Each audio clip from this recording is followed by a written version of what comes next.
برداومی قیران سیاسی و پردازبونا پارتین سیاسی باشور کردستان بویا اگر کدنها دا برداوم رخراو بزاو نافخوی دهنه دروست کرن جبوی رخصنا نافمالا کردی و بلافکرنا آشتیا نافخوی ایروژی ده رو رسمه که دا بزاو آشتیا نافخوی لقضای بردراش حاطر رگاهاندن ئێمە ئەمڕۆ لە هەرێمی کوردستان لە هەموو کات و ساتێکی تر زیاتر پێویستیمان بە ئاشتی و ئارامی ناوخۆیی هەیە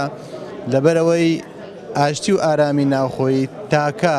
زامن و تاکە سەمامی ئەمانە بۆ دەربازبوون بۆ قۆناغێکی باشتر دەستکەوتی باشتر بۆ ملەتەکەمان کە دەستەبەر بکرێتن بە پێچەوانەوە ئاشتی و ئارامینی ناوخۆیی نەبێتن هێز و توانامان بەزای ئاچێتن ناتوانین بەرگری لە دەستکەوتەکانمان بکەین و دەستکەوتەکانمان بپارێزین و بۆ ئایندەیەکی باشتر خۆمان ئامادە بکەین. ئاشتی زۆر مهمە لە قۆناغی ئێستادا بەتایبەت و لە هەموو قۆناغەکانی دیکە چونکە ئینسان حیزبەکان میلەتەکان هەموو پێویستیان بە ئاشتی هەیە. ئاشتی کەواتە دژی شەڕ ئەوانەی ئاشتی خوازن پێویستە بەکردەوە ئاشتی خواز بن و دژی شەڕ بن.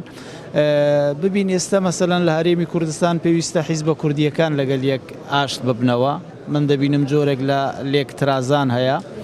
و هەروەها هەرێمی کوردستان لەگەل بەغدا ئاشت بوونەوەیە کە بیت ئەویش بە گوتوبێژ دەرکای گرتنەوەی ئاشتیەکانە. دەیەکەم ڕۆژە ڕەگەهاندنا وێ بزاوێدا بەشێک جێ چالاکبان و ڕۆژنامەوانên وێ دەبەرێ دڵگران بوون چونکی ئەو دبینن پێتیڤی با ئەندامên هەمی پارتین سیاسیên vê deverê beşdarî pê hatbakirin di rêvebirina vê bizavêda.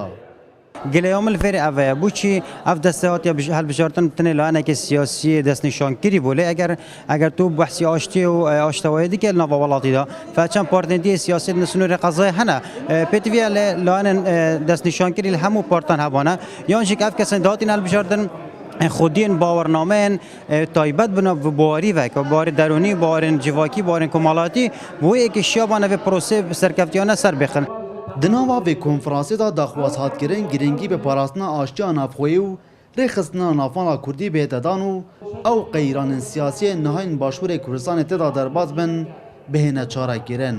دلبرین غازی کرد سات نیوز بردرش